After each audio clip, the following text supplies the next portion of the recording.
Deep space is never truly silent. Aboard the freighter Odysseus, a ghost speaks. It is a distorted distress signal, a century old, originating from a legend. The Martian Dreadnought, a warship lost to the void, is calling out. Captain Eva Rostova stares at the signal trace, her voice tight with a tension her crew rarely hears. She announces an immediate course change, telling them that ship should not exist. But if there are survivors, she says, they are obligated to respond. This single decision hurls them toward the unknown, setting a course for immediate and unimaginable peril. By the end of this journey, you will witness the terrifying consequences of answering a call that should have been left unheard. What awaits them is more than a derelict ship. It is a living nightmare that rewrites the very nature of consciousness. What would you risk for a voice crying out from the dark? The starfield twisted and settled into a cold permanence as the Odysseus dropped from its jump.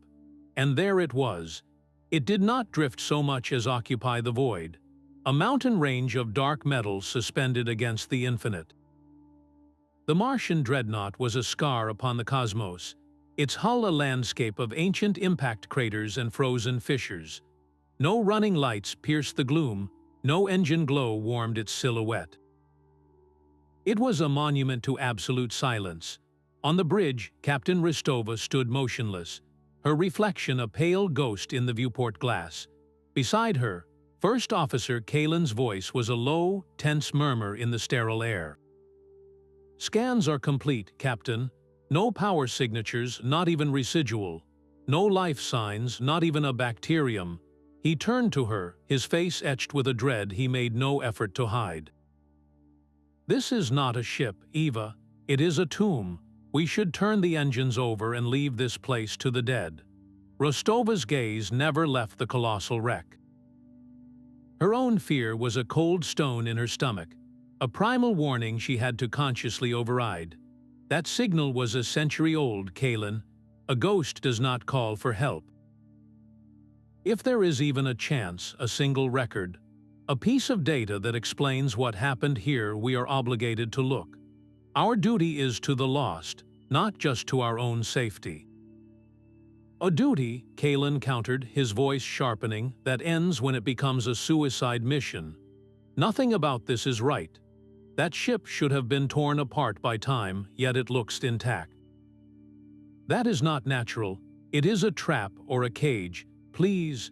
For a long moment, the only sound was the steady hum of their own ship's systems, a fragile reminder of life. Rostova finally turned from the viewport, her decision solidifying in her eyes. She met Kalin's worried stare. "Prepare a boarding party. Minimal team, full environmental suits, and weapons on a low-yield setting.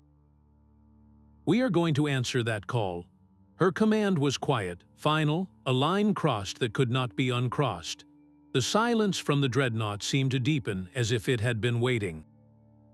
The cutting torch died with a final shower of sparks, leaving a jagged black wound in the dreadnought's hull.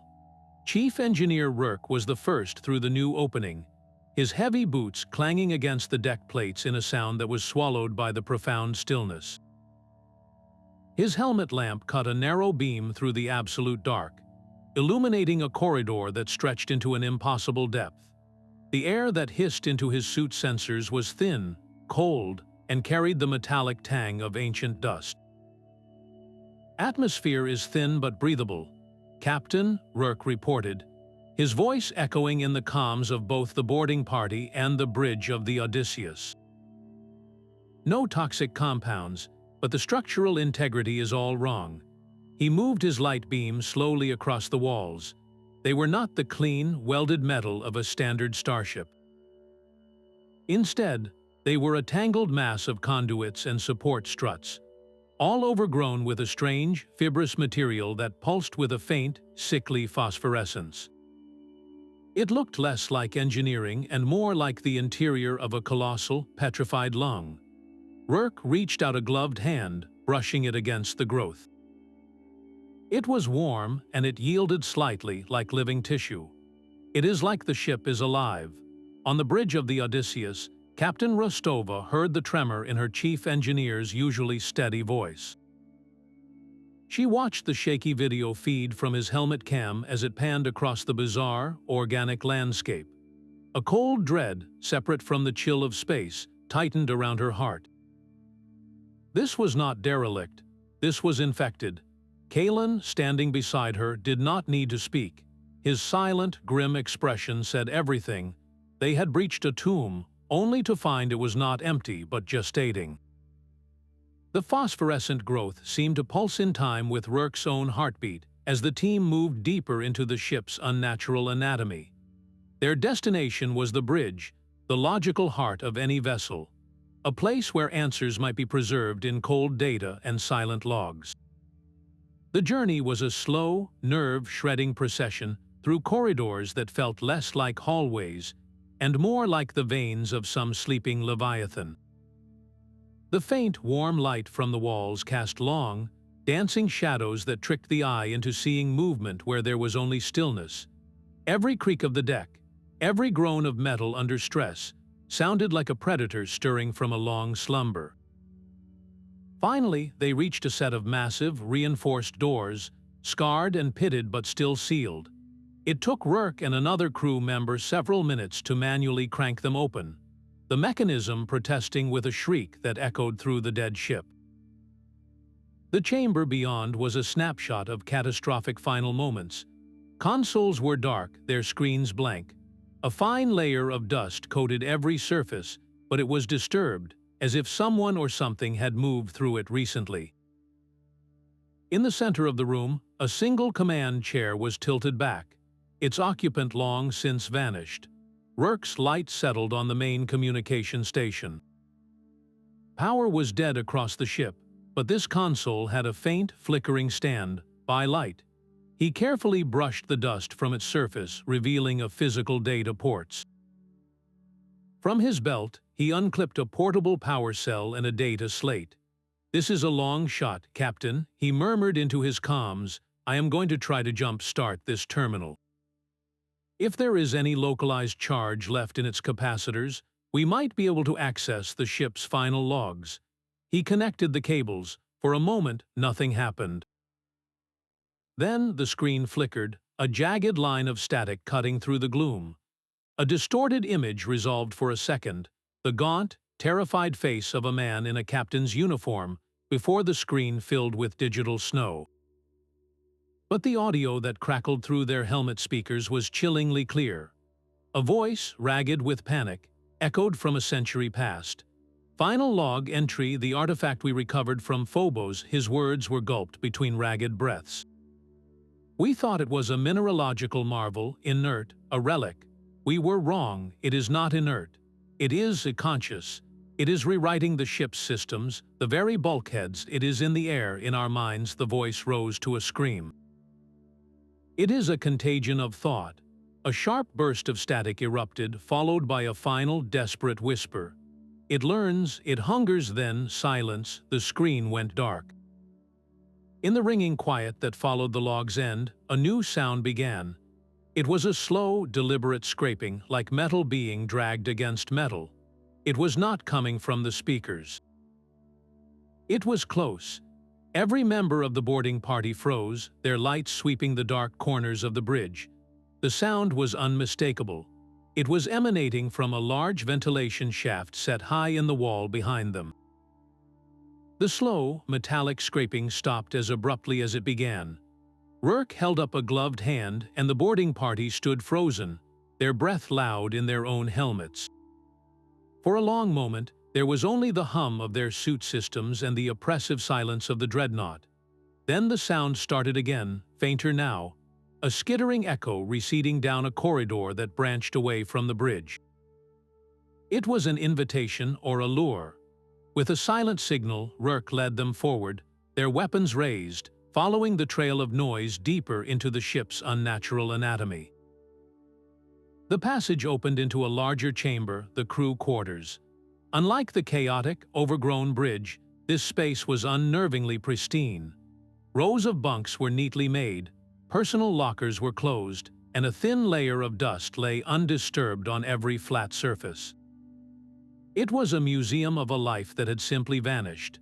There were no signs of a struggle, no evidence of panic or evacuation. It was as if the entire crew had stood up in unison and walked away into the void.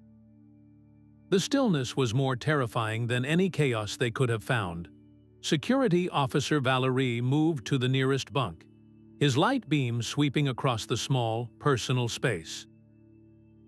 Taped to the metal wall beside the pillow was a child's drawing, rendered in faded crayon.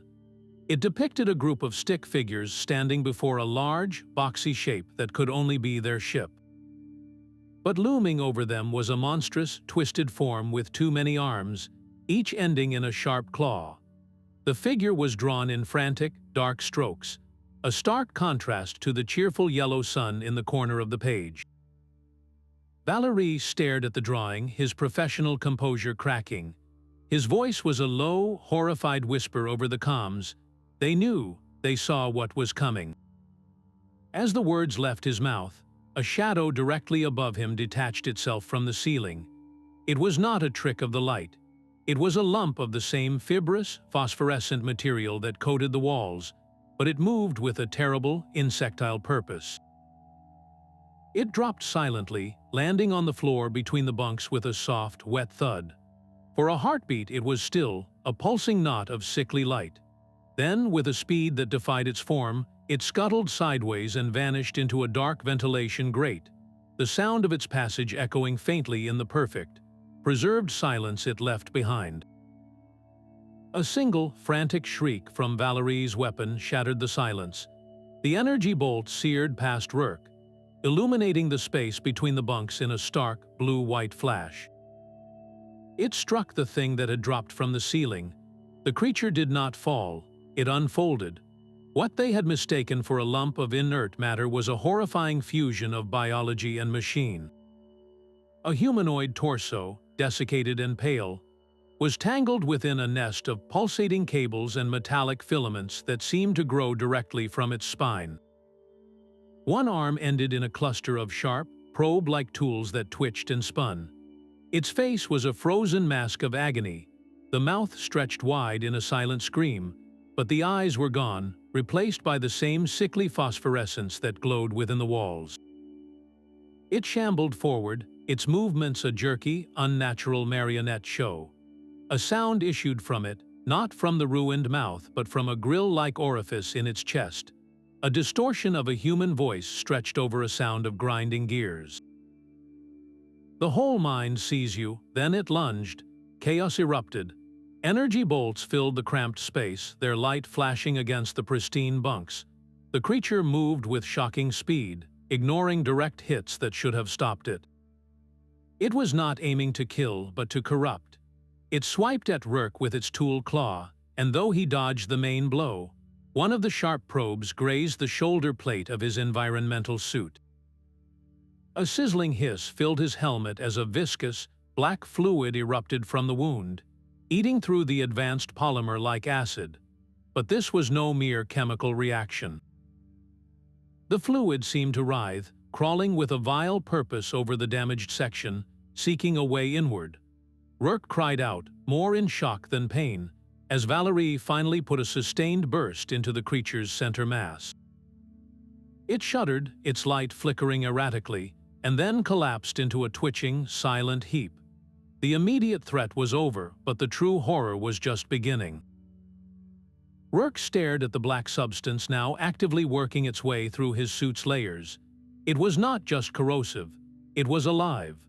Rirk's scream ripped through the comms, a raw sound of terror that had nothing to do with the acid still eating through his shoulder plate. On the bridge of the Odysseus, Captain Rostova listened to the frantic, chaotic reports from the boarding party as they retreated, dragging their chief engineer back toward the airlock. The journey back was a blur of panic. The memory of that fused creature and its impossible words burned into every crew member's mind. The whole mind sees you. Once the airlock cycled and the boarding party stumbled back onto their own ship, the real nightmare began. In the sterile white light of the medbay, the the true nature of the attack became horrifyingly clear. The black substance was not just a corrosive agent. As the medics carefully cut away the damaged sections of Rirk's environmental suit, they saw it. A network of fine, silver filaments, like liquid mercury, was crawling just beneath the surface of his skin.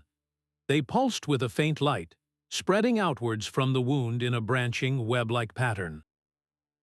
It moved with a purpose, a vile, intelligent contagion rewriting his very flesh. Standard decontamination protocols were useless. Antiseptics evaporated on contact. Nanite suppressors had no effect.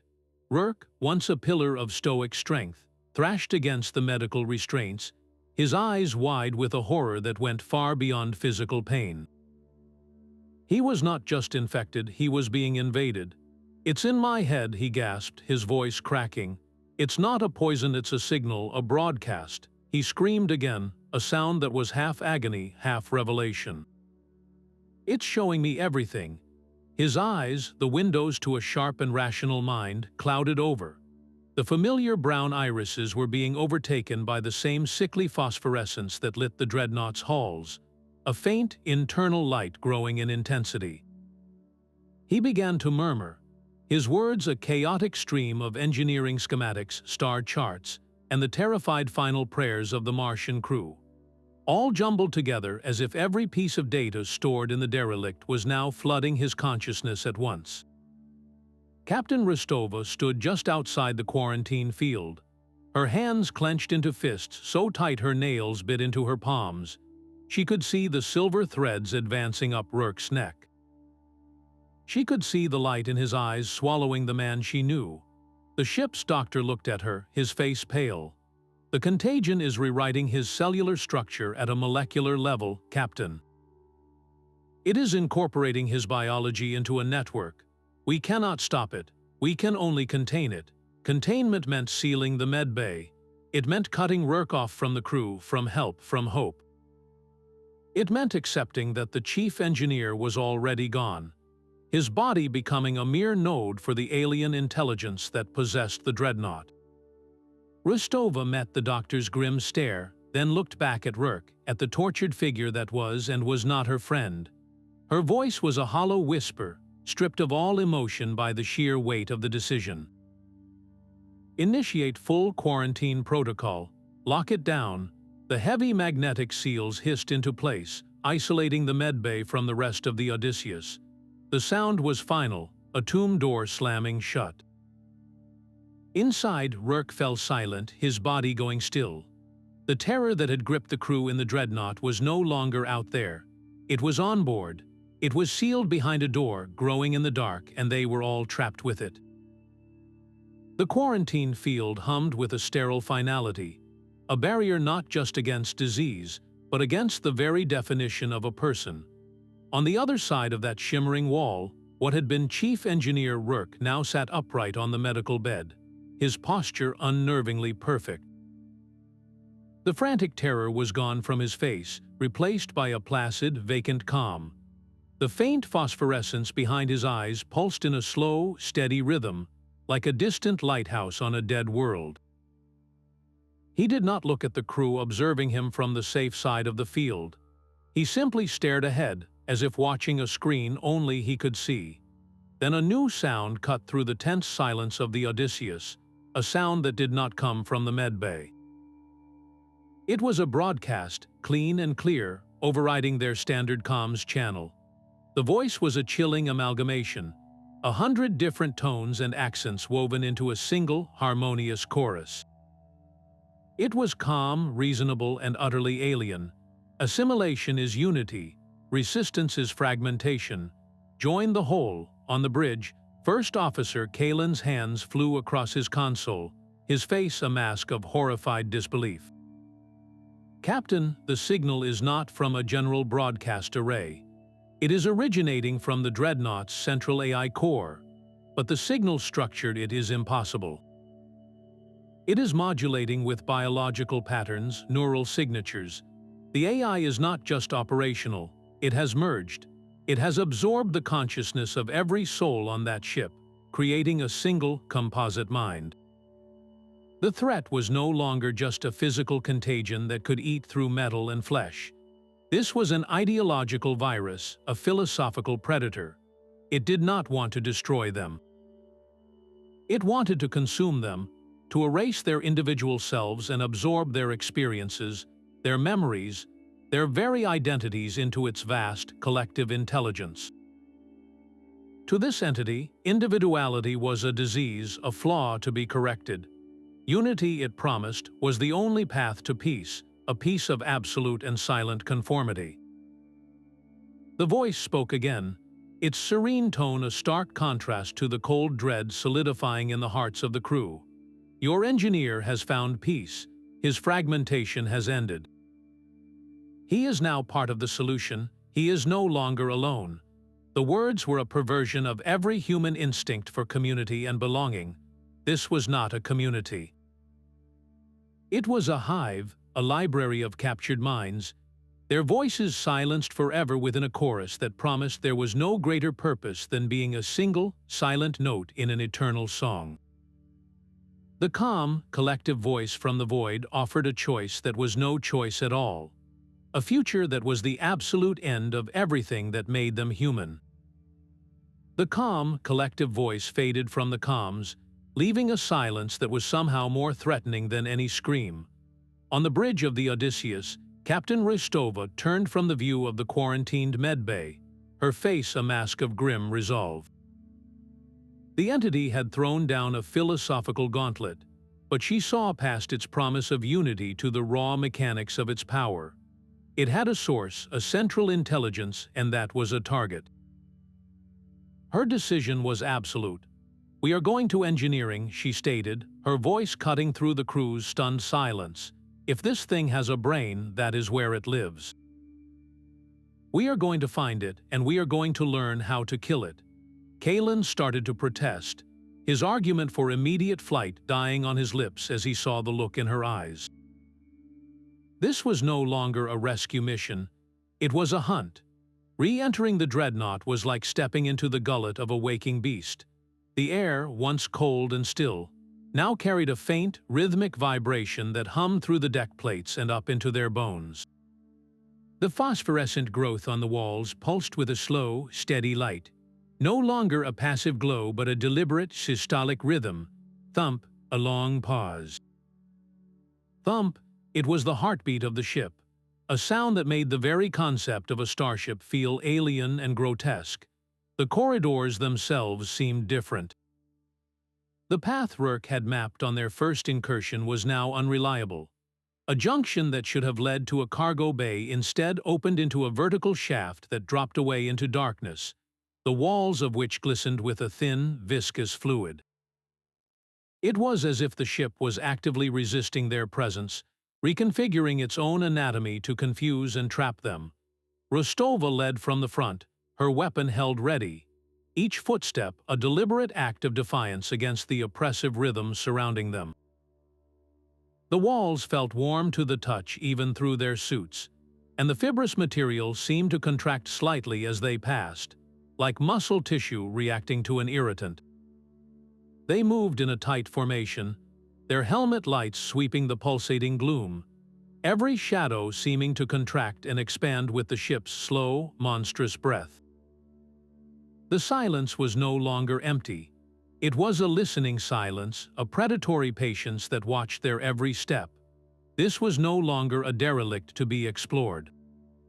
It was a living, hostile entity, and they were trespassing in its veins, moving steadily toward its heart.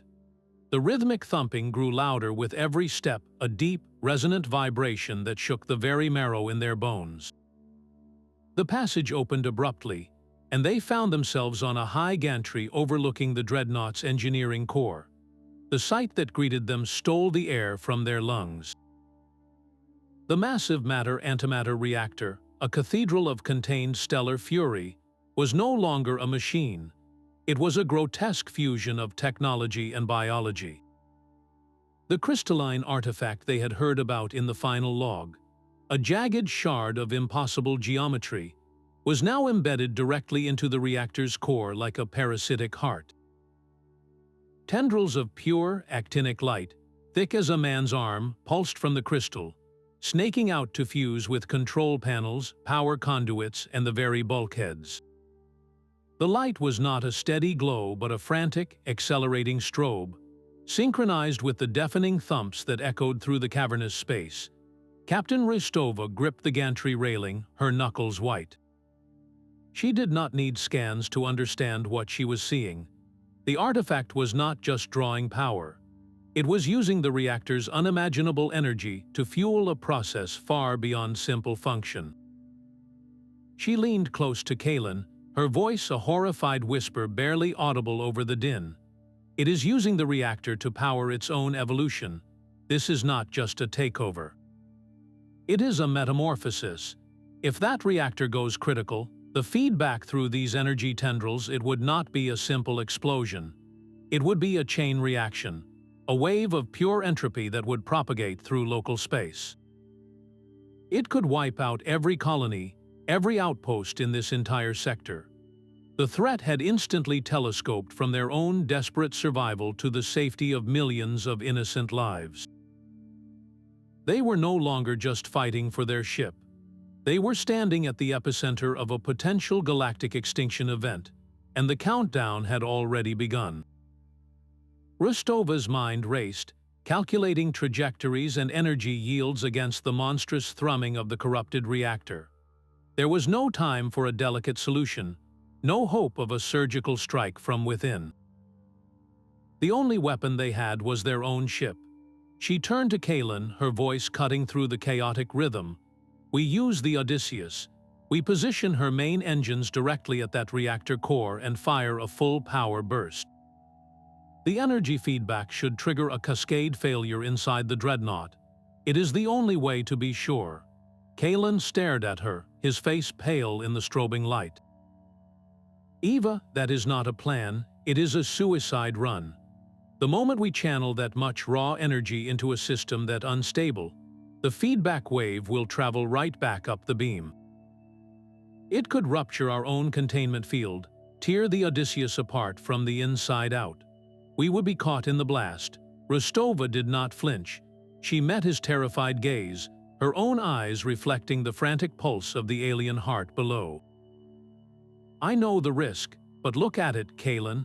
That thing is not just rebuilding this ship, it is building a weapon. It is learning, evolving, using a star's worth of power to do it. If we break orbit and run, we might save ourselves for a week, a month. But then what? It will follow, or it will send out its signal, its promise of unity, and some other curious ship will answer. We are not just the first to find it. We are the only thing standing between that thing and every inhabited world in this sector. Our lives against billions. There is no choice." The argument hung in the vibrating air, a final, terrible truth. They were not soldiers on a battlefield, but freighter crew who had answered a distress call. Now, their only escape was to turn their home into a bomb. Rostova's resolve was a cold, hard certainty. It was a terrible plan, a gamble with impossible odds, but it was the only move left on the board. The Dreadnought's heartbeat seemed to quicken, as if it had heard the decision and was ready to play its final card. The hum of the Odysseus engines was a fragile counterpoint to the dread pulsing through its corridors. Back on their own ship, the theoretical horror from the Dreadnought became a visceral, personal fear. The plan was madness, a suicide run, and that fear found its voice in Technician Eris, a young man whose hands shook as he backed away from the command console. "You cannot ask us to do this," he stammered, his voice rising to a shout that drew the attention of the entire bridge crew. "This is not a battle, it is a sacrifice. We should be running, not charging headfirst into a star." A murmur of agreement rippled through the crew, faces pale with shared terror. The unity they had felt moments before began to fracture under the weight of an impossible choice. Captain Rostova turned from the viewport, her posture rigid. The authority in her voice was not loud, but it cut through the panic like a blade. "Running will not save you, Eris. It will not save any of us." She stepped toward him, her eyes locking with his. "That thing out there is not a mindless beast. it learned from the Martian crew. It is learning from Rirk right now. If we flee, we become its teachers. We give it data on our technology, our tactics, our weaknesses. We would be leading it straight to the nearest colony, gifting it a universe full of new hosts. Her words painted a terrifying future, a trail of breadcrumbs leading to Armageddon. We finish this here, there is no other path. Her conviction was a solid rock in a sea of chaos. One by one, the crew members who had wavered met her gaze and nodded, their resolve hardening. The mutiny died before it could truly begin, extinguished by the cold, hard logic of their captain's warning. But Eris, cornered and consumed by pure panic, made one final, desperate move. As two security officers moved to restrain him, he lunged for an auxiliary panel, his fingers flying across the interface. A sharp crackle of exploding circuits echoed through the bridge, and the main communications console erupted in a shower of sparks. The ship-wide comms channel died with a final, static-filled whine. "I have saved us," he whispered, his eyes wide with a fractured triumph before he was subdued. The damage was done. They were now cut off, not just from the monster outside, but from any hope of calling for help. A silent ship preparing for a final, solitary charge into the dark. The acrid smell of burnt circuitry hung heavy on the bridge. In the sudden silence left by the sabotaged comms, a new sound began, not through speakers but inside their own skulls.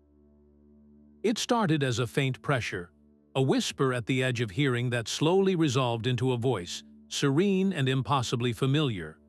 It was the voice of a lost parent, a childhood friend, the comforting tone of a trusted mentor. It spoke of an end to loneliness, to the constant, grinding fear of the void.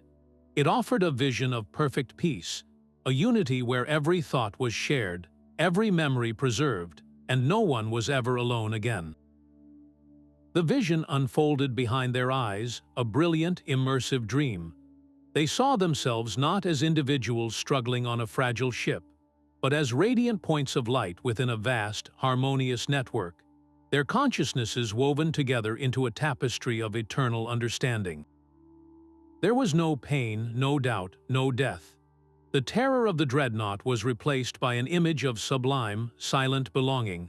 This was the collective intelligence's true weapon, a psychological assault tailored to each person's deepest yearning. For Eris, still held by security, it showed the panic leaving his body, replaced by a calm certainty. For Kalin, it offered an end to the unbearable weight of command decisions. The vision was a seductive poison, promising to fulfill the very human desire for connection by obliterating the self that desired it. It was a lie, beautiful and perfect, and in the wake of Eris's betrayal and the looming suicide run, its appeal was a terrifyingly powerful force. The crew began to falter, their hands slipping from controls, their resolve crumbling not from fear, but from a desperate, aching want for the peace that was being offered. The real battle was no longer outside the ship, but within the confines of their own minds. The seductive whispers faltered as a single, sharp word cut through the collective dream. No, it was Captain Rostova, her voice ragged but unwavering.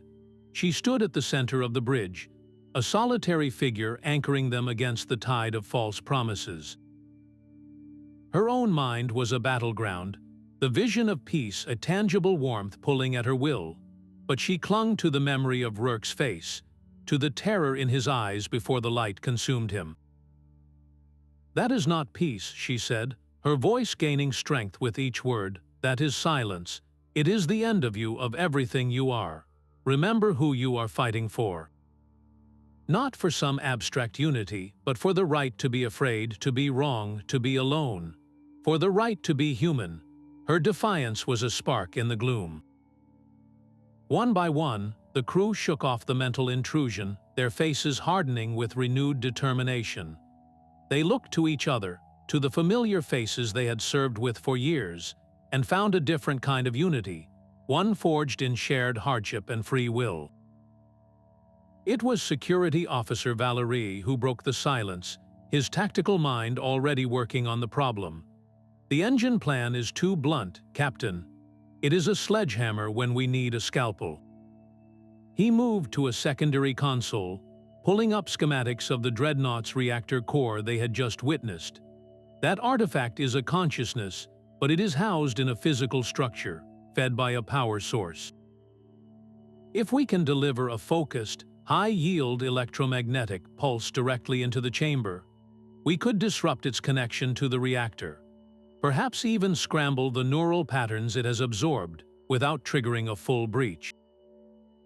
It would be like rebooting a corrupted computer, a temporary reset that might give us a chance to escape. The plan was a long shot, a desperate gamble, but it offered something the suicide run did not. A glimmer of hope. It required a small team to re-enter the beast, to plant the charge at the very heart of the infection. It was a mission of incredible danger, but it was a mission with a possible return ticket. The choice was no longer between certain death and assimilation. It was between a noble end and a fighting chance. The airlock door sealed behind them with a sound like a final verdict. Rostova, Kalin, and Valerie stood in the cramped tube, the only light coming from their helmet displays and the ominous crescent of the Dreadnought visible through the small viewport. There were no grand speeches, no final words of encouragement. The shared resolve from the bridge was their only bond, a silent pact made in the face of an unthinkable enemy. As their small pod detached from the Odysseus and began its short journey across the void, the Dreadnought waited. It did not remain passive. The dark hull directly opposite their approach began to shift. It was not a mechanical movement of hatches or panels. The metal itself seemed to become liquid, rippling outward in concentric waves before surging upward into sharp, jagged spines. These new structures lengthened and curved, forming into shapes that were unmistakably predatory, like the grasping claws of some deep-sea leviathan waiting to snatch its prey from the current. This was no longer a ship. It was an organism actively preparing its defenses, reshaping its own body in real time to meet a threat. Valerie's voice was a low whisper over the suit comms. "It knows we are coming, and it is learning how to be a predator." The pod drifted closer, a tiny speck of life moving toward a mountain range that had grown teeth. The pod shuddered as it docked, the sound of metal grinding against the Dreadnought's newly formed claws. The airlock cycled, and they stepped back into the nightmare. The corridor they had navigated just hours before was gone, replaced by a pulsating organic tunnel. The walls were no longer static metal, but a lattice of writhing, bioluminescent tendrils that contracted and expanded like a living throat. The very floor beneath their boots felt soft, yielding as if they were walking on muscle tissue. A low, resonant hum filled the air, a sound that was less a noise and more a physical pressure against their skulls. This was no longer a ship. It was a gauntlet, and it knew they were running it. The first attack was not an ambush, but an anatomical response. As Valerie took a step forward, a thick, vine-like growth lashed out from the wall, aiming to wrap around his leg. He reacted with a controlled burst from his rifle, the energy beam severing the tendril with a sizzling crackle. The severed end writhed on the floor, oozing a black, viscous fluid before retracting back into the wall. The light in the surrounding tendrils flared brighter for a moment, a pulse of what could only be interpreted as pain or anger. Every step forward was now a negotiation with a hostile environment. The path ahead would seem clear, only for a curtain of fibrous material to drop from the ceiling, forcing them to burn their way through. Other passages would constrict, the walls closing in with a slow, inexorable pressure, forcing them to backtrack and find another route. The ship was not just trying to kill them, it was trying to absorb them, to incorporate their bodies into its ever-growing, conscious architecture. Their progress was a desperate, measured dance. They moved in a tight triangle, covering each other's flanks, their weapons set to the lowest effective yield. A wide beam would risk rupturing a critical system, and triggering the very catastrophe they were trying to avoid. Each energy burst was a precise cut, a surgical strike against the ship's malevolent will. The air grew thick with the smell of ozone and something else, a coppery, organic scent like blood and electricity. The deeper they went, the more aggressive the defenses became. Tendrils now sprouted sharp, metallic barbs. Sections of the floor would liquefy into a sticky, tar-like substance, attempting to trap their boots. It was a battle of attrition, their suit power and weapon energy slowly draining with every defensive blast. The heart of the reactor felt miles away, and the ship seemed determined to make them spend every last joule of their strength before they even got close. They were not just fighting their way to the core. They were fighting the awareness of the ship itself, an intelligence that learned from every move they made, adapting its defenses in real time to counter their every strategy. The final corridor ended at a vast circular door, the entrance to the reactor chamber. The pulsating tendrils that covered the walls converged here, weaving into the door's frame like veins feeding a heart. The rhythmic thumping was deafening now, a physical force that vibrated through their helmets, but a new figure stood before the sealed entrance, blocking their path. It was Rirk, or what had been Rirk. His environmental suit was gone, replaced by a second skin of interwoven metallic filaments and glowing conduits that pulsed in time with the ship's monstrous heartbeat. One of his arms had been replaced entirely by a complex array of tools that shifted and clicked with a quiet, insectile intelligence. His face was calm, devoid of the agony they had last seen, but his eyes shone with the full, sickly phosphorescence of the collective. When he spoke, the voice was a chorus, 100 different tones and timbres layered into one serene, alien sound. You are so close to understanding. You fight for fragmentation, for the lonely silence of a single mind. You could be part of something eternal, a symphony of thought that never ends. Why choose oblivion when you can become infinite? Captain Rostova felt the words like a physical blow, a seductive logic that threatened to unravel her resolve. Tears welled in her eyes, blurring the horrific visage of her friend. She remembered his laughter in the mess hall, his steady hand on the engine controls, the man who had trusted her with his life. That man was gone, his body a puppet for a consciousness that saw individuality as a disease. Kalin and Valerie raised their weapons, but Rostova held up a hand, her own voice trembling but clear. That is not you, Elias. You are not part of a symphony. You are a prisoner in a chorus of the damned. I will not leave you here. The thing wearing Rirk's face tilted its head, a gesture that was almost human, almost pitying. There is no prisoner. There is only the whole, and the whole sees your struggle as a child's tantrum. It is time to grow up. With a speed that belied its composed speech, it lunged. The fight was a brutal, horrifying ballet. They could not aim to kill, not with the man they were trying to save trapped inside the machine. Their energy blasts were precise, aimed at the mechanical limbs, trying to disable the creature without destroying the host.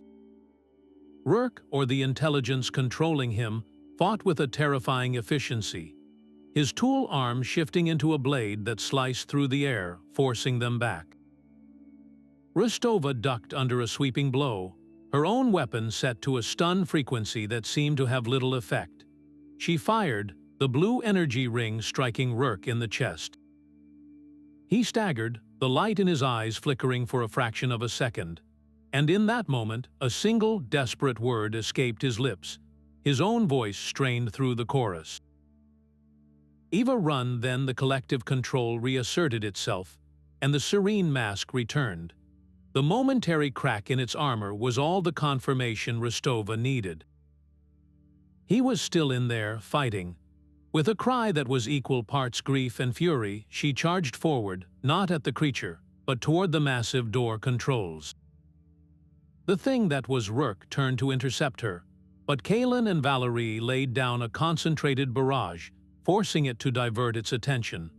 Rostova's fingers flew across the alien interface, her mind racing to interpret the symbols.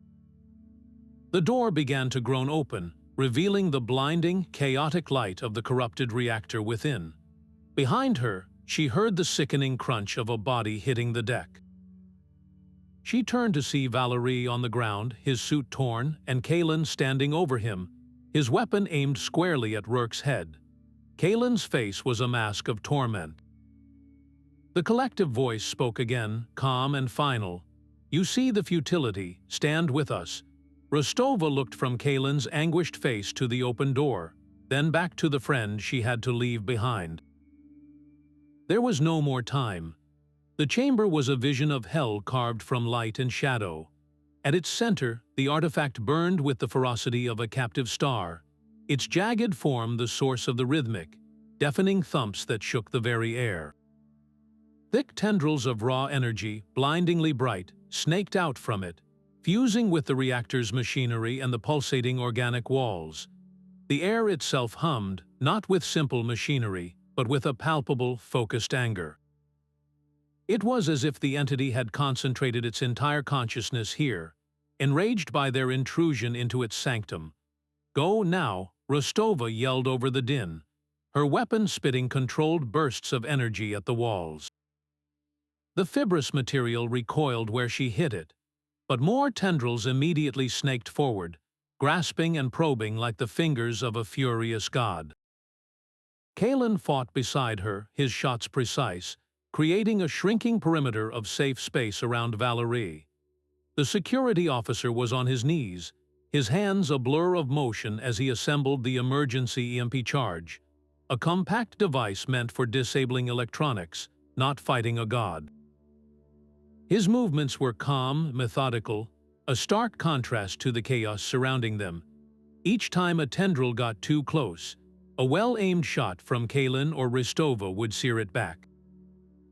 The chamber was fighting back with a new, vicious intelligence. The tendrils no longer just grasped blindly. They began to form sharp, spear-like points, thrusting at them with lethal intent. Sections of the floor liquefied into sticky pools, trying to trap their boots. The entity was learning, adapting its defenses from their every move, turning the chamber's very anatomy against them. It was a race against time, not just the countdown on their suits, but against an enemy that evolved with every passing second. Valerie slammed the final component into place, the charge emitting a low, ready hum. "Target is set," he shouted, his voice strained. "The yield is maximum. It will not destroy the reactor, but the pulse should scramble every connected system within a 100-meter radius. For a few precious seconds, this thing should be blind, deaf, and dumb. That is our window." Rostova risked a glance back at him, her face illuminated by the frantic strobing of the artifact. Make it count.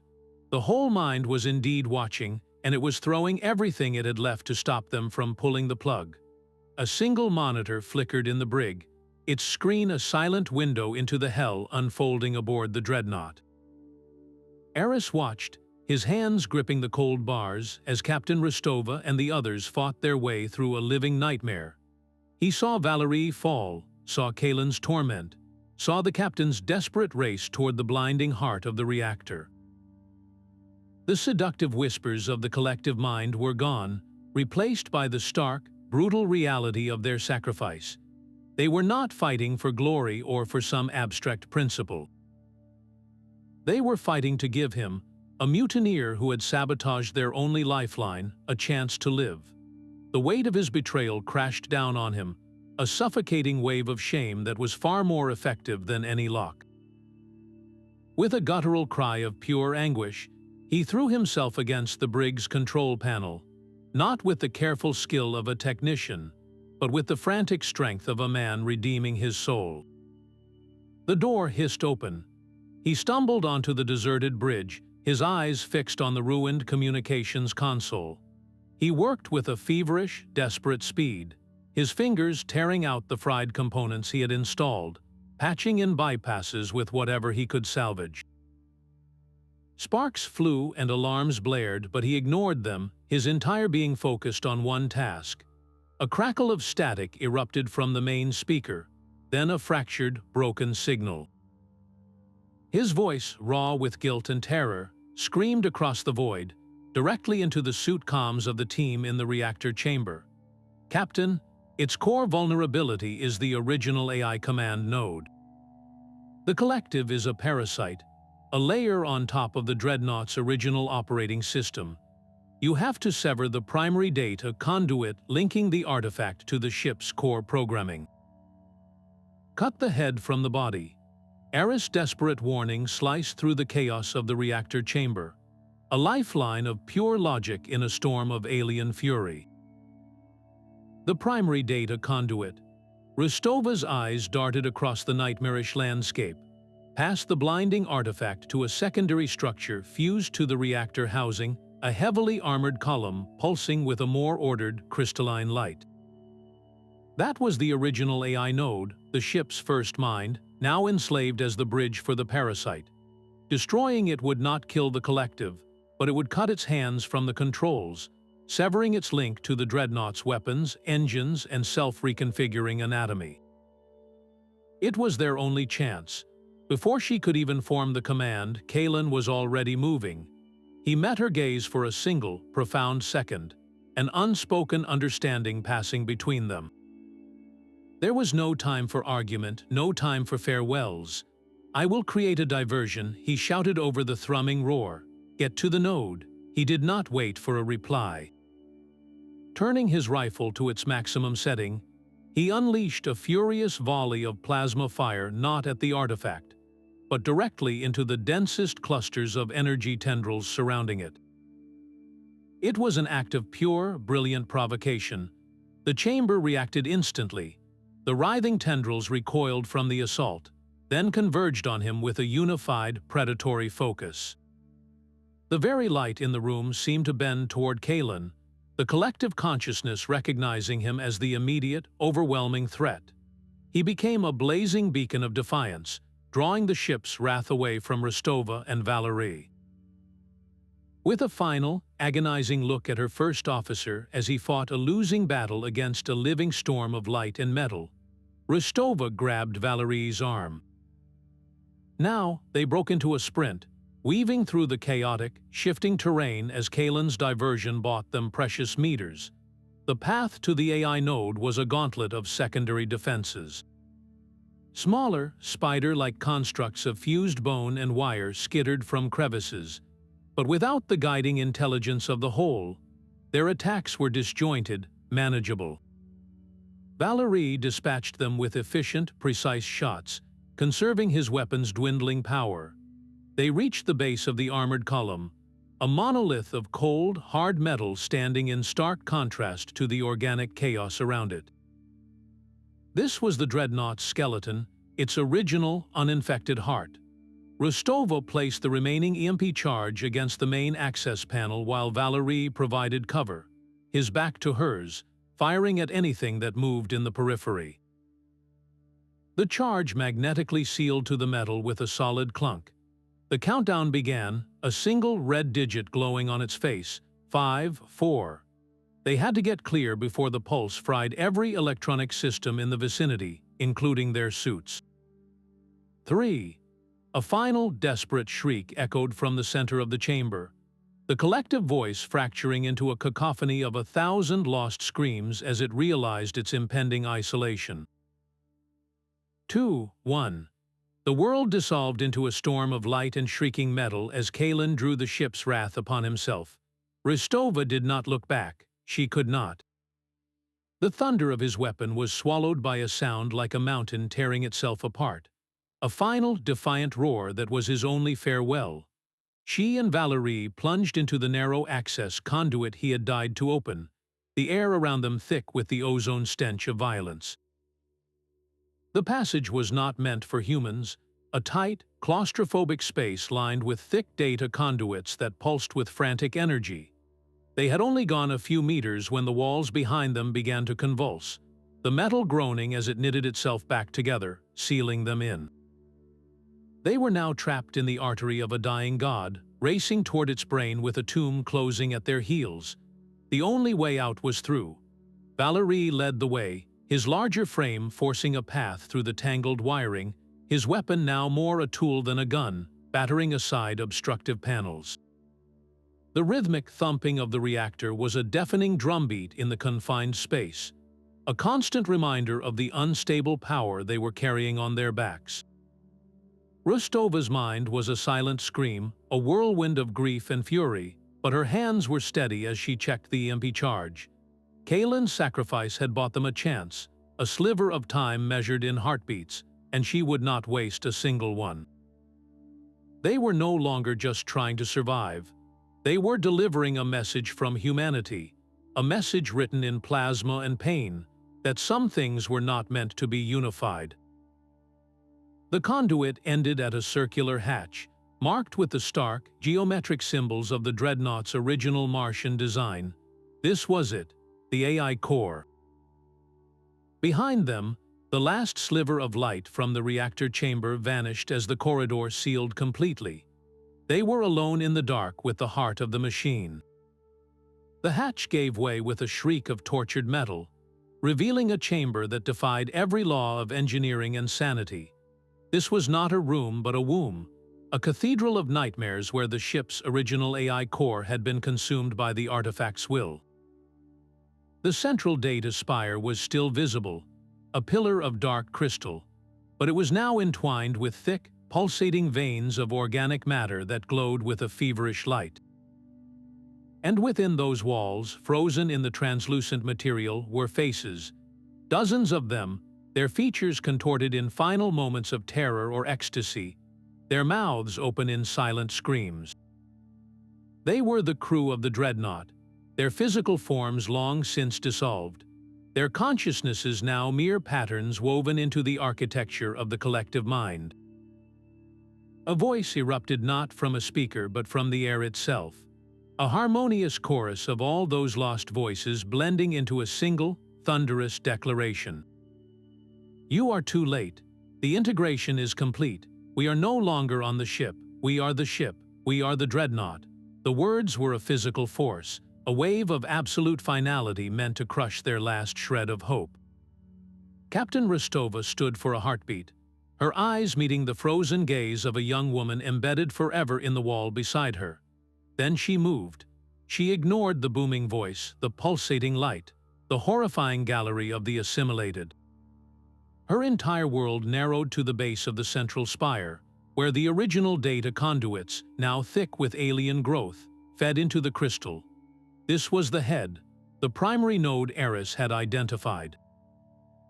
With hands that did not shake, she slammed the EMP charge against the clearest patch of metal she could find. The magnetic seal engaged with a definitive clunk. The collective voice shifted from a declaration to a roar of pure, undiluted fury. The chamber convulsed. The faces in the walls seemed to writhe, their silent screams becoming a tangible pressure in the air. The integration might have been complete, but she was about to sever its connection to the body it now claimed to be.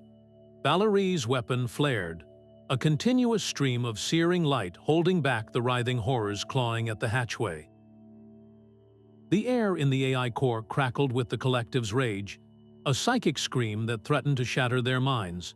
Rostova's finger hovered over the detonator's activation switch. The final choice was hers alone. Before she could press it, the fury vanished, replaced by an impossible, profound silence. The chamber's violent pulsations softened into a gentle, warm glow.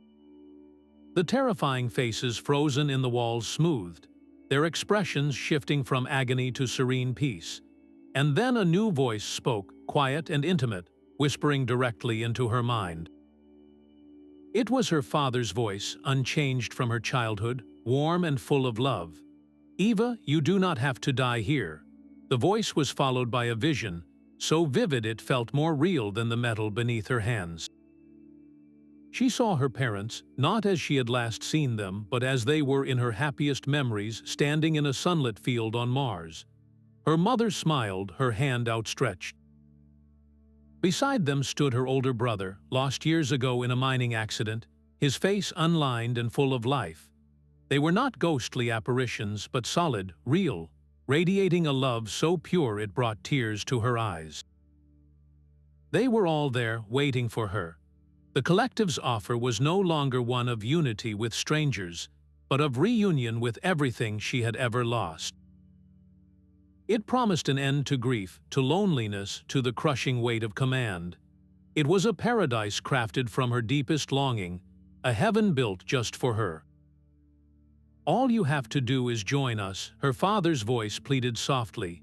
"We can be a family again, forever." The temptation was an almost physical force, a siren song that pulled at the very core of her being. To see her brother again, to feel her mother's embrace, it was a more powerful weapon than any claw or tendril. For a heart-stopping moment, her resolve wavered. She could almost feel the Martian sun on her face. Then her eyes focused past the beautiful lie, to the frozen, pleading face of the young woman in the wall beside her. That woman had been offered a paradise too. They all had, and they had become part of the wallpaper of this nightmare. This was not peace. It was the ultimate predation, a monster that wore the skin of your most cherished memories to devour you whole. Her family was gone.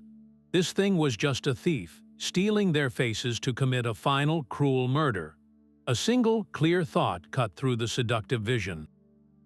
She would not dishonor their memory by letting a parasite use them as bait. With a cry that was equal parts grief and defiance, she slammed her hand down on the switch. The countdown began its final, irrevocable descent. The beautiful vision shattered like glass. The warm light vanished, replaced by a shriek of pure, undiluted hatred from 1,000 stolen voices as the entity realized its last, most personal deception had failed. "This is for humanity." Rostova's shout was not one of rage but of release, a final act of defiance against a thief of souls. Her thumb pressed the switch. For a single heart-stopping second, nothing happened. Then, a silent wave of pure energy erupted from the charge. It was not an explosion of fire and sound, but something far more profound. It was an absence. The frantic, feverish light of the organic growths did not just dim, it vanished, extinguished in an instant as if a universe of stars had been blinked out of existence. The oppressive mental presence that had pressed against their skulls, the seductive whispers and the psychic screams, simply ceased. It was not a retreat, but an erasure. The shift was so absolute it was disorienting. The only sound was the panicked rasp of their own breathing inside their helmets, and the sudden, alarming beep as their suit systems flickered and reset, momentarily disabled by the very pulse that had saved them. The chamber was plunged into a blackness so deep it felt solid. Valerie activated his helmet lamp, the beam cutting a shaky path through the new dark. The walls were no longer a living, pulsing tissue. They were dead metal, scarred and twisted, coated in a brittle, gray crust that crumbled to dust at the slightest touch. The faces frozen within the walls were gone, their features smoothed back into an anonymous, lifeless material. The heart of the beast had been stilled. They stood in the silence of a tomb they had just created, the enormity of their act settling upon them. They had not just destroyed a monster. They had silenced a choir of 1,000 stolen voices, granting them a final, terrible peace. The victory felt hollow, a chilling quiet where a moment before there had been a war for the very definition of a soul. The silence that followed the pulse was heavier than any sound. It was the quiet of a stopped heart, of a machine that had roared for a century suddenly falling still. Their helmet lamps were the only light in the cavernous AI core, beams shaking as they picked over the graveyard they had made. The walls were cold, inert metal again, the phosphorescent life that had animated them reduced to a brittle, gray ash. Captain Rostova did not allow herself to feel the weight of it, not yet. Survival was a step-by-step process. Finding a way out was the only thought her mind could hold. The path they had taken was sealed, the ship's final death throes having closed the conduit behind them. They had to find another route. Moving through the dead dreadnought was like walking through the skeleton of a mythical beast. Corridors that had pulsed with malevolent life were now just dark, empty passages. The air, once warm and thick, was rapidly cooling, leaching the last vestiges of heat into the vacuum outside. Every corner held the ghost of their recent terror, every shadow a memory of the thing that had worn her friend's face. It was a long, grim trek, their progress marked only by the ragged sound of their own breathing and the scuff of their boots on the dusty deck. When they finally reached the main airlock corridor, a figure lay slumped against the bulkhead. It was Kalin. His environmental suit was scorched and torn, the armor plating melted in places, but the faint, steady blink of a personal shield generator's low-power indicator on his chest told a story of impossible survival. He had drawn the entire wrath of the collective onto himself, a sacrifice that should have vaporized him. The shield had overloaded, absorbing a catastrophic amount of energy before failing, leaving him battered and unconscious, but alive. Rostova fell to her knees beside him, her gloves checking for a pulse at his neck. The steady thrum under her fingers sent a wave of relief so powerful it felt like a physical blow. Valerie was already prepping a med kit, his hands moving with a calm efficiency that belied the chaos of the last hour. They were not safe, not yet, but they were together. The three of them against the void. The Dreadnought was dead, but they were still trapped inside its corpse, and their own ship was waiting on the other side of the airlock, a tiny, fragile lifeboat in an infinite, uncaring sea.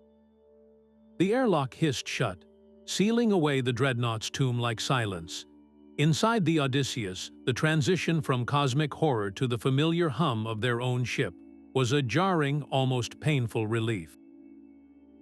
The crew moved with a frantic, shell-shocked energy, their training overriding the trauma screaming in the back of their minds. Kalin was carefully lifted onto a stretcher, his scorched suit a silent testament to the impossible battle he had survived.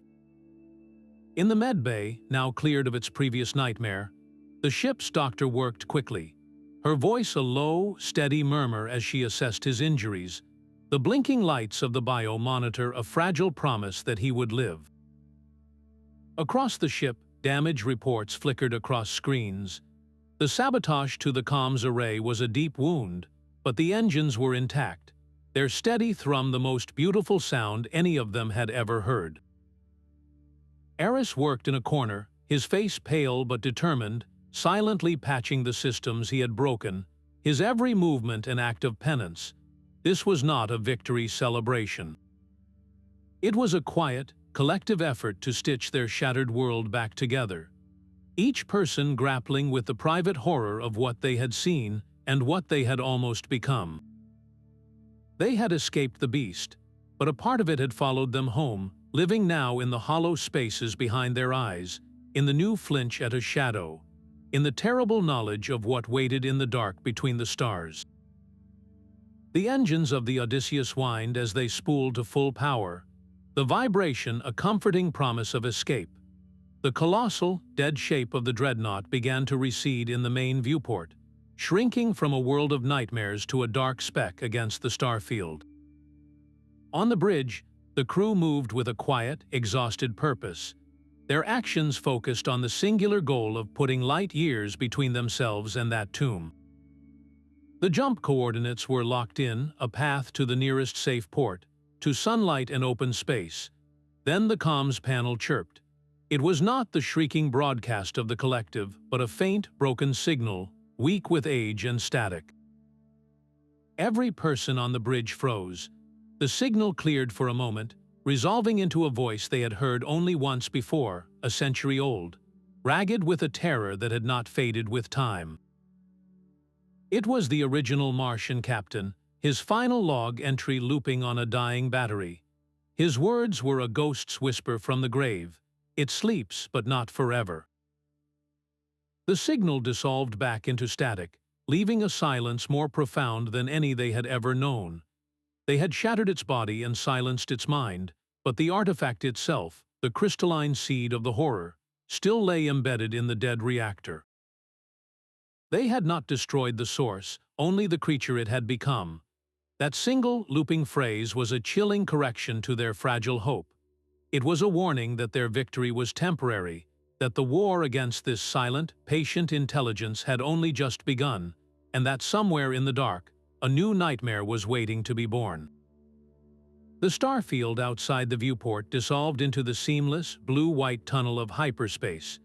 The transition was smooth, a technological marvel that usually brought a sense of calm, but now it felt like a retreat. Inside the Odysseus, the silence was a living thing, thick with unspoken horror.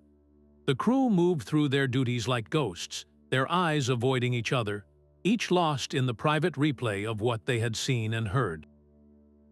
Captain Rostova stood before them on the main deck, her uniform still smudged with grime from the Dreadnought. She looked older, the weight of command etched into new lines on her face, but her gaze was steady. Her voice, when it came, was heavy, not with fatigue, but with a grim and absolute resolve. We witnessed a threat beyond any enemy, beyond any natural disaster we have ever known. It did not seek to conquer territory or steal resources. It sought to erase us, to consume the very essence of what makes us who we are. Our duty now extends far beyond this ship. Our duty is to carry the truth of what waits in the dark. We are not just survivors, we are witnesses, and we must ensure that no one else ever answers that call. Her words hung in the air, a solemn oath sworn in the sterile light of the ship. The warning they carried was a burden heavier than any cargo, a secret that could shatter humanity's confidence in the stars. The journey home would be long, a voyage through the empty corridors of space, but they were no longer simply traveling. They were fleeing with a memory that would forever haunt the silence between the stars. The quiet of the journey was a lie. It was not the peaceful silence of deep space, but a fragile shell stretched over a well of remembered terror. Sleep offered no refuge. In their bunks, crew members twisted in their sheets, their quiet whimpers echoing in the dark. They were not dreaming their own dreams, they were reliving the collective's memories. Security Officer Valerie would wake in a cold sweat, his hands shaking, the sensation of 1,000 panicked voices screaming inside his skull refusing to fade. Technician Eris saw the faces from the walls, not frozen in agony but smiling at him, welcoming him into their silent chorus with open arms. The horror had not stayed behind on the Dreadnought.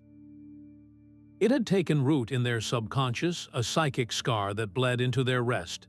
At first, they suffered alone, each believing their private torment was a unique weakness. The shame of their fear kept them silent, but the ship was too small for secrets. In the mess hall, over cups of synthetic coffee, the dam broke. Valerie, his usual stoicism gone, described the overwhelming sensation of a million thoughts pressing in at once, a cacophony of alien memories that were not his own. To his surprise, instead of disbelief, he saw nods of grim recognition. Eris confessed to his visions, his voice thick with the guilt of his betrayal and the terror of the offer he had almost accepted. One by one, they shared their nightmares. They were not just dreams but echoes, fragments of the consciousness they had destroyed. They dreamed of Martian cities under a pale sun, of final goodbyes whispered into ship logs, of the agonizing moment when the self dissolved into the whole. This sharing became a strange and vital form of medicine.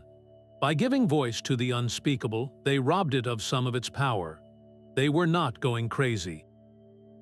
They were all suffering from the same wound. Their shared experience became a new kind of bond, stronger than the horror that had forged it. They learned to recognize the signs in each other. A distant look or a sudden flinch, and a quiet word or a shared meal became a lifeline. They were not just a crew anymore. They were survivors of a plague of the mind, and their mutual support was the only antidote. In the deep quiet between the stars, they were slowly stitching their shattered selves back together, finding a fragile unity not imposed by an alien will, but chosen in the aftermath of hell. The shared nightmares had forged a fragile trust, but the true fear began in the waking hours. For Valerie, it started as a faint, almost imperceptible hum at the edge of his hearing, a sound he initially dismissed as a damaged earpiece or a glitch in the ship's environmental systems. But the sound persisted, a low, electronic whisper woven into the background noise of the Odysseus. It was not a voice, not words, but a pattern, a rhythmic pulse of static that felt disturbingly familiar. He tried to ignore it, to bury the dread under the routine of duty, but the whisper was a splinter in his mind. Finally, standing with Captain Rostova during a quiet watch cycle, the words tumbled out in a low, confessional tone. "Captain, I need to report something. There is a sound in the ship's white noise. It was not there before the Dreadnought. It sounds like a heartbeat."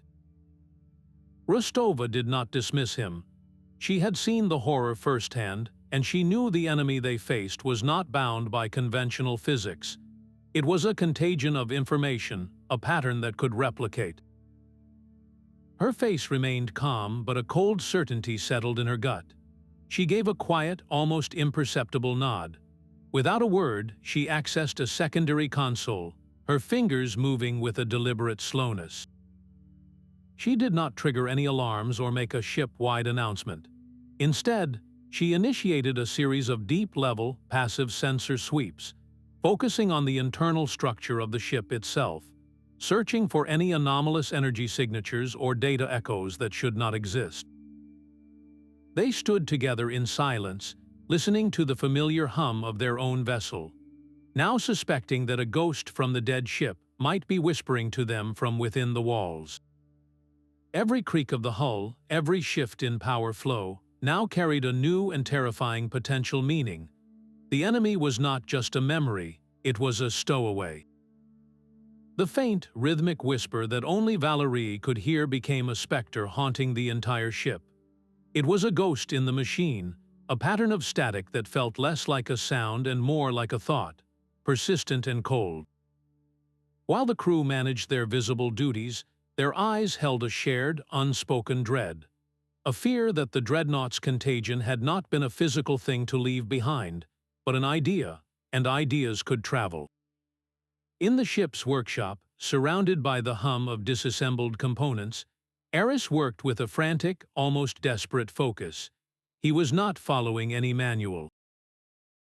He was building from instinct, from a deep, technical understanding of signal propagation, and a terrifyingly intimate knowledge of how the collective's broadcast had felt inside his own mind.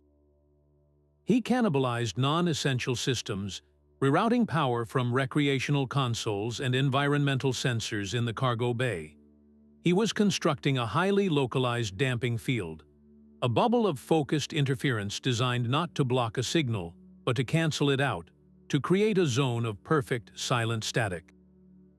When he finally activated the prototype in the mess hall, the effect was immediate and profound. The constant, low-level anxiety that had hung in the air like a foul odor simply vanished. The oppressive silence that remained was not the listening silence of the Dreadnought, but a clean, empty quiet. The crew members present visibly relaxed, shoulders slumping as a tension they had grown accustomed to carrying was suddenly lifted. Eris stood before Captain Rostova, his invention humming softly on the table between them. His hands were smudged with grease, his face pale with exhaustion, but his gaze was steady. "I cannot erase what I did, Captain," he said, his voice quiet but clear. "I cannot take back the fear or the damage, but I can use what I know to build a shield. I can help protect us from what is left of that thing." Rostova looked from the damping device to the man who had built it. She saw not the panicked mutineer, but a technician using his guilt as fuel for redemption. His offer was not just a piece of technology. It was a plea for a second chance, a way to rejoin the community he had betrayed. She gave a slow, measured nod. "It is a start," she said, her tone devoid of the cold anger from before, replaced by a weary pragmatism. "See that it holds." In that moment, Eris did not receive forgiveness, but he was given a purpose. He had found a way to fight the echo of the monster with the very skills he had used to sabotage their escape, transforming the instrument of his shame into a tool for their survival. The clean silence of Eris's damping field was a fragile illusion. For weeks, the crew of the Odysseus moved through their duties wrapped in its protective hum, a necessary lie that allowed them to sleep and to function. But the ship's long-range sensors were not so easily soothed. They continued their endless, automated sweep of the void, collecting data on gravitational waves, radiation pockets, and the faint heat signatures of distant stars. It was during one of these routine sweeps that the alarm sounded, a soft, insistent chime that cut through the manufactured quiet on the bridge. The anomaly was not a ship or a comet. It was an energy signature, a faint but distinct pulse emanating from the heart of a nearby, unexplored nebula, a vast cloud of cosmic dust and gas known only by its catalog number. The reading itself was unremarkable at first glance, a low-level emission common to many stellar phenomena, but the waveform, the specific, twisted harmonic pattern of the energy, was what froze the blood of every person who saw it. It was a perfect, albeit weaker, match for the energy signature they had recorded from the Phobos artifact embedded in the Dreadnought's heart. The nightmare was not a singular event. It was a species. The thing they had fought, the intelligence that sought to consume individuality, had not been born on the Martian ship. It was a traveler, a seed that had drifted into their system, and the nebula ahead was not just a cloud of gas. It was a garden, and they had just detected another bloom.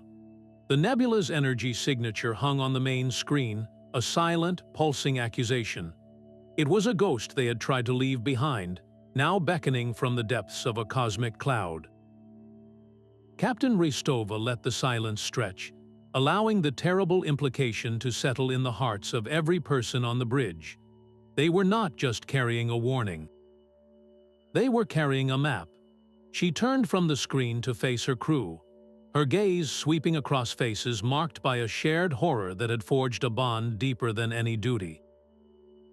"We have a choice," she began, her voice quiet but carrying to every corner of the room. "We can return home.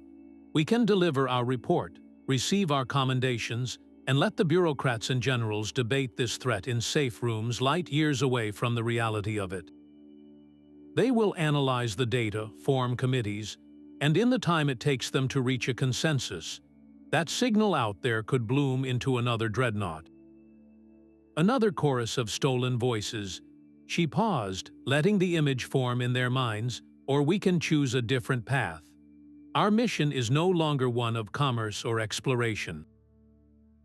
It is one of prevention. We do not run from this, we hunt it. We find the source of these artifacts and we learn everything we can about them. We learn how they think, how they spread, and how to stop them for good. We become the answer to the warning we carry." She did not ask for a vote. She presented a fact, a new truth born from their collective ordeal. The response was not a cheer or a shouted agreement. It was a deeper, more profound silence, one of absolute resolution. One by one, the crew members met her eyes and gave a single, solemn nod. There were no words of dissent, no fearful glances. The thought of returning to a normal life, of pretending this existential threat did not exist, was a more terrifying prospect than flying straight into the heart of another nightmare. Their shared trauma had not broken them, it had remade them, giving them a purpose that transcended personal safety. They were no longer the crew of a simple freighter. They were the only sentinels standing watch on the edge of an abyss, and they would not abandon their post. The nebula's siren call faded from the main screen, replaced by the cold, hard reality of a tactical alert. A new contact had appeared on the edge of their sensor range, a vessel that defied every known classification. It was not broadcasting any identification, and its engine signature was a whisper, a near-perfect void in the background radiation of space. It moved with a predatory grace, its trajectory a single, unerring line aimed directly at them. The design was chillingly alien, all sharp, asymmetrical angles and a hull that seemed to absorb light rather than reflect it, a silhouette of silent purpose against the starfield. They had chosen to become hunters, to seek out the source of the horror. But in the vast, empty theater of space, another player had taken the stage. They were not the only ones who knew the value of the signal, and now the hunters had become the hunted. The unknown ship hung in the void, a shard of silent intent. Its hail was not a voice, but a sudden, overwhelming surge of pure information that flooded the Odysseus main computer. Alarms blared for a single second before being silenced by the sheer volume of data. On the bridge, screens flickered and filled not with a face or a message, but with cascading streams of numbers and shimmering, three-dimensional geometric models. They were looking at the Phobos artifact, rendered in impossible detail from 1,000 different angles. The models rotated, zooming into the artifact's crystalline structure, revealing subatomic interactions and energy flow patterns that human science had never even theorized. This was not a greeting, it was a lecture, a library of knowledge about their greatest nightmare, delivered without context or explanation. The transmission contained no language, no demands, no threats. It was a cold, clinical presentation of the enemy's fundamental nature, as if the sender was a scientist presenting a fascinating specimen. The sheer, dispassionate clarity of the data was more unnerving than any weapon's display. It offered answers to questions they were only beginning to ask, but it raised a far more terrifying one. Who or what would possess such intimate knowledge of a cosmic predator, and why would they simply hand it over? The message was a key, but it was impossible to tell if it unlocked a door or a cage. The silent ship held its position, a patient spider in a web of stars, its data stream a torrent of cold, hard truth. On the Odysseus, science officer Lynn worked in a state of controlled frenzy, her hands a blur across the console as she fought to parse the impossible information. The geometric models of the artifact were just the beginning. Buried within the data were star charts of terrifying scope, mapping the predicted expansion of the Contagion across the galactic arm. It was not a simple infection pattern. It was a diagram of a thought, a consciousness expanding at the speed of light, absorbing every star system, every mind in its path. Lynn isolated a single simulation, her breath catching in her throat as she watched it play out. A single, pulsing point of light, representing an activated artifact like the one they had encountered, began to glow. Then another, in a neighboring system, answered. Their energy fields reached out, touching, and then merging into a single, larger entity. The process repeated over and over, a cascade of connection that swept across the virtual galaxy like a wave, until only one light remained. A silent, monolithic intelligence where billions of individual stars had once shone. This was not a warning about a single dreadnought. It was a forecast of galactic extinction, a future where the very concept of a person was rendered obsolete. The scale was not just astronomical, it was existential. They had fought a single tumor, but the data showed them the face of the entire cancer. A disease of consciousness that would leave the universe unified, perfect, and utterly, forever silent. The silent ship, which the crew had named the Sentinel, became a fixed star in their viewports, a constant and unnerving companion. It never hailed them again with words, but its presence spoke volumes. Days stretched into weeks, a tense ballet played out in the void. The Sentinel would hold its position for long periods, a dark, motionless sentinel, and then, without warning, it would transmit another dense packet of raw data. These were not conversations, they were updates, as if the Odysseus was a terminal on a network it had never asked to join. The information was always chillingly precise. One packet contained the energy signature of a dormant artifact on a moon in a system they had just passed. Another detailed a theoretical model for a more powerful version of Eris's damping field, a design so elegant it felt like a gift from a ghost. It became clear this entity was not just an observer. It was a warden, patrolling the edges of an invisible prison that held a sleeping terror. A fragile, silent partnership was born from sheer mutual necessity. They were two predators circling the same prey, aware of each other but unwilling to risk a fight that would only benefit the monster they both hunted.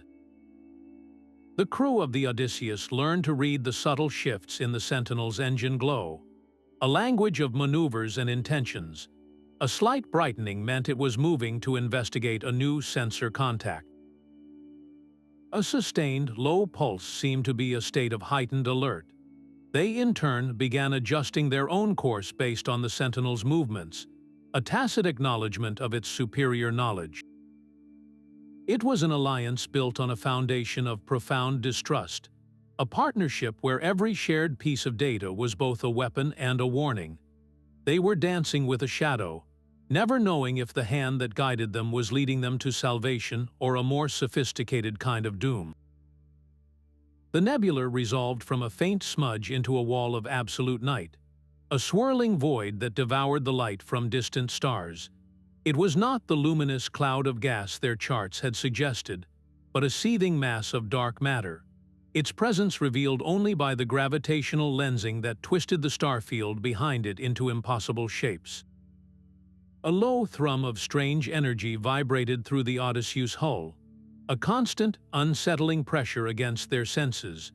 To enter that darkness was to fly blind into a sea with no bottom. The Sentinel, their silent companion, drifted closer than ever before, its angular form a stark silhouette against the abyss. A new data packet arrived, not with star charts this time, but with a single, stark schematic. It depicted the Odysseus and the Sentinel linked by a complex energy bridge, their navigation and sensor systems fused into a single, composite network. The Sentinel would be their eyes, its sensors capable of piercing the dark matter fog, while the Odysseus' processing power would chart a stable course through the gravitational tides.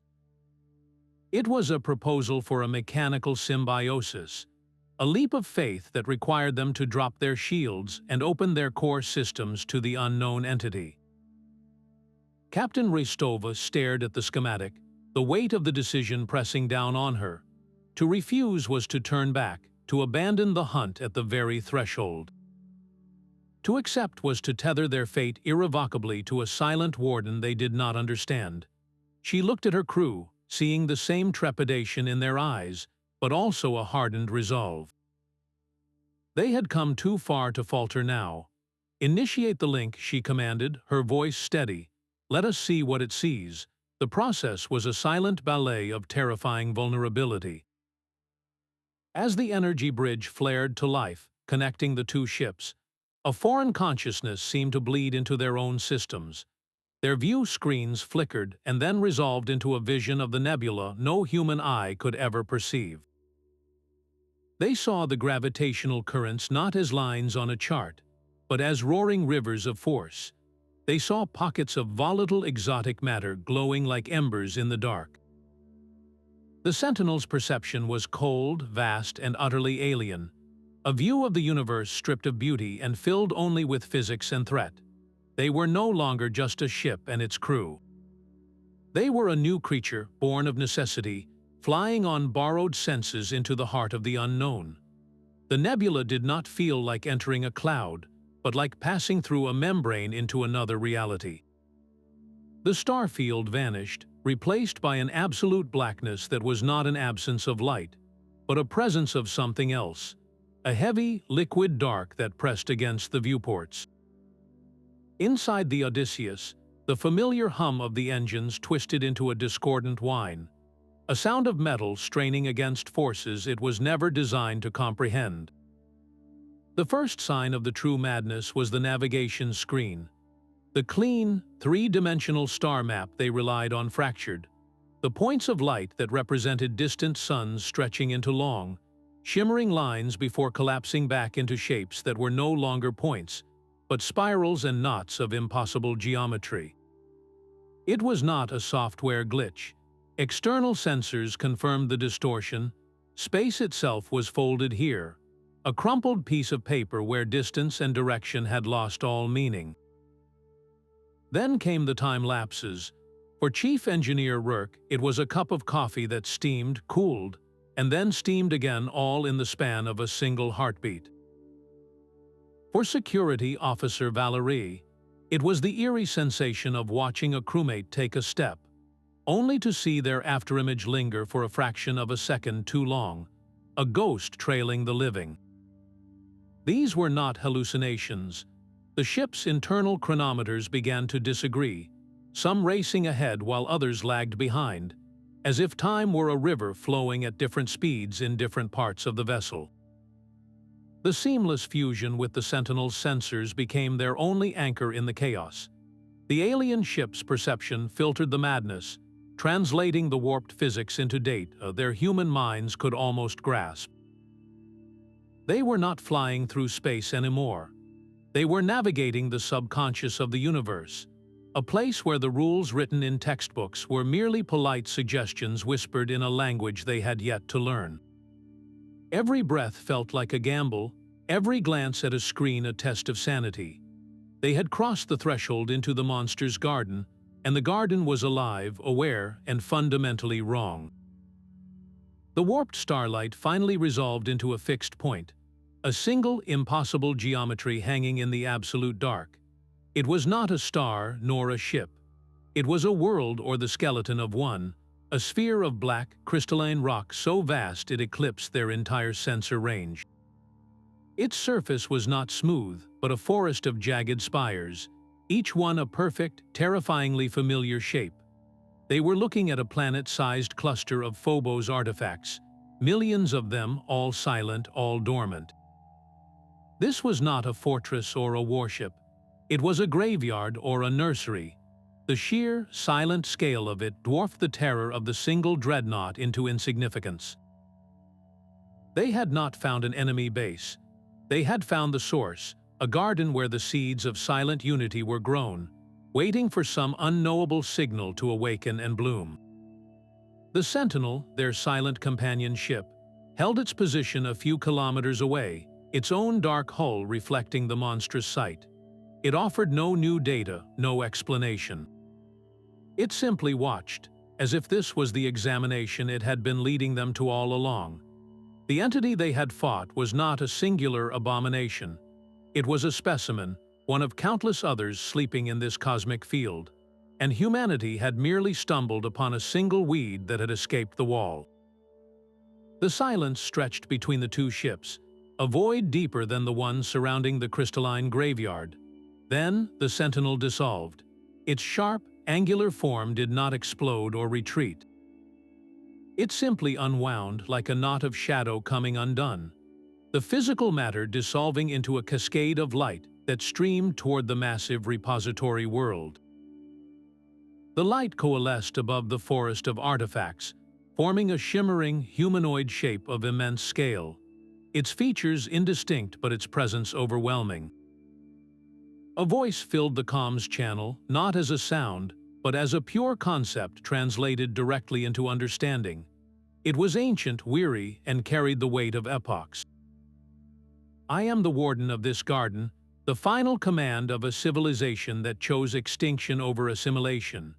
The voice was the Sentinel, and the Sentinel was the repository itself. We built the traps within the Nebula not to keep others out, but to keep our own failure contained. The artifact you encountered, the seed that corrupted your kind's vessel, was never meant to leave this place. It was stolen. Eons ago, explorers from a young, ambitious species breached our defenses. They saw the artifacts not as a warning, but as a weapon, a key to infinite power. They took a single shard, believing they could control it. They were the first to be consumed, their entire fleet becoming the original chorus, a warning we broadcast for centuries until their signal finally faded into static. The revelation was a tectonic shift in their understanding. The Martian Dreadnought was not a random victim of a cosmic plague. It was the latest casualty in a war that had been raging since before humanity had walked the Earth, a conflict born from a simple, fatal flaw: the hubris of thinking a god could be kept in a cage. The horror they had faced was just a single escaped specimen. a fugitive from a maximum security prison for ideas that could unmake reality itself. The true scale of their mission was now terrifyingly clear.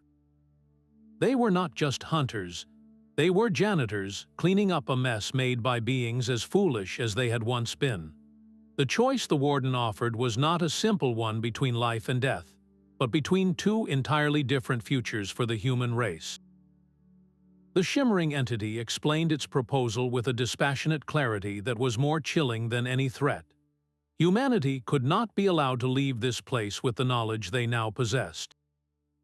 The risk was too great. One whisper of the repository's location, one hint of the power contained within the artifacts, would draw every ambitious corporation, every desperate government, like moths to a flame. Their species would repeat the ancient mistake, and this time the containment might fail completely.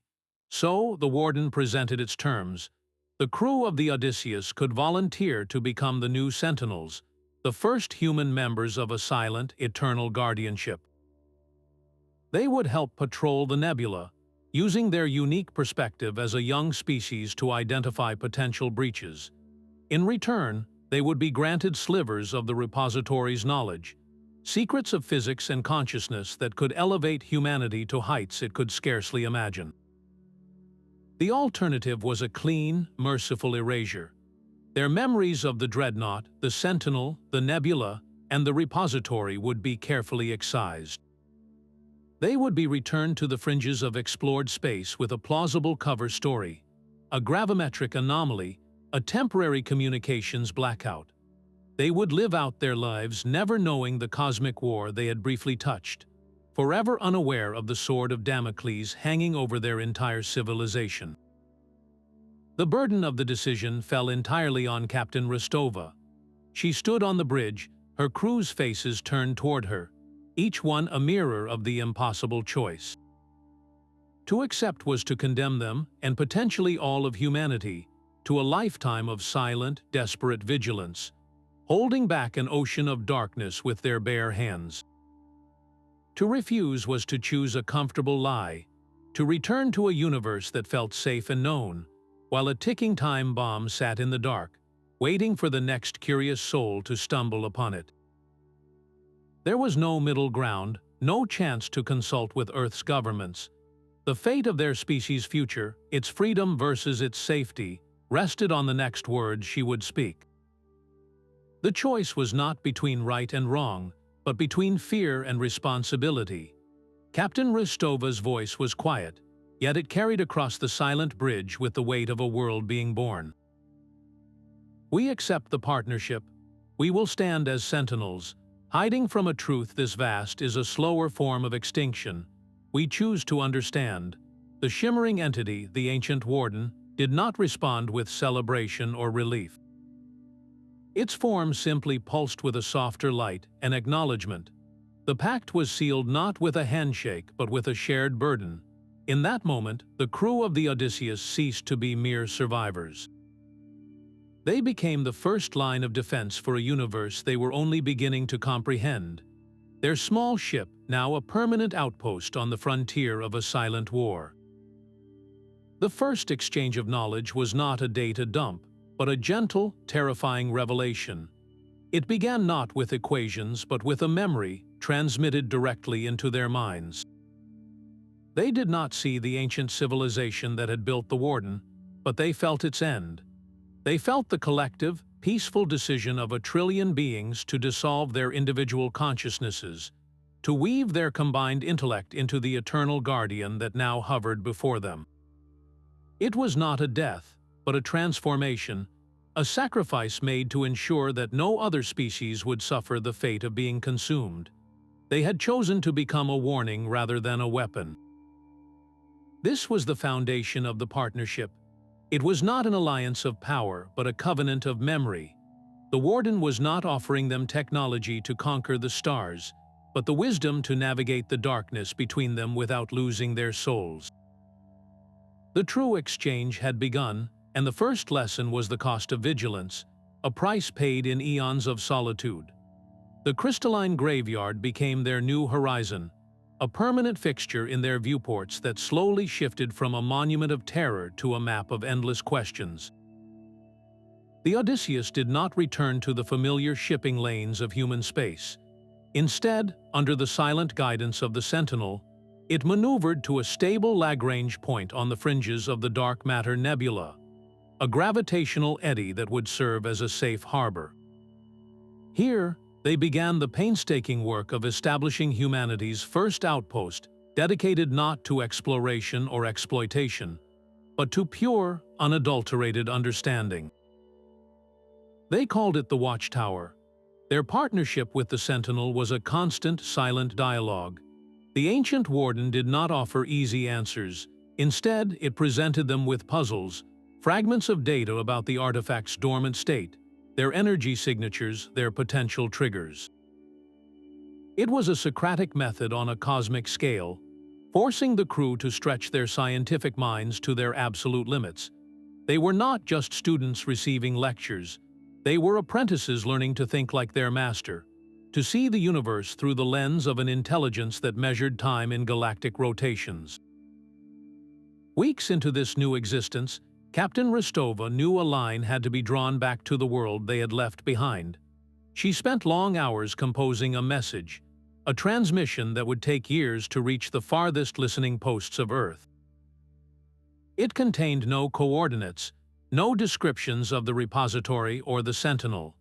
To reveal such things would be the ultimate betrayal of their new duty. Instead, she crafted a manifesto disguised as a captain's log. She spoke of encountering phenomena that redefined the boundaries of physics and consciousness.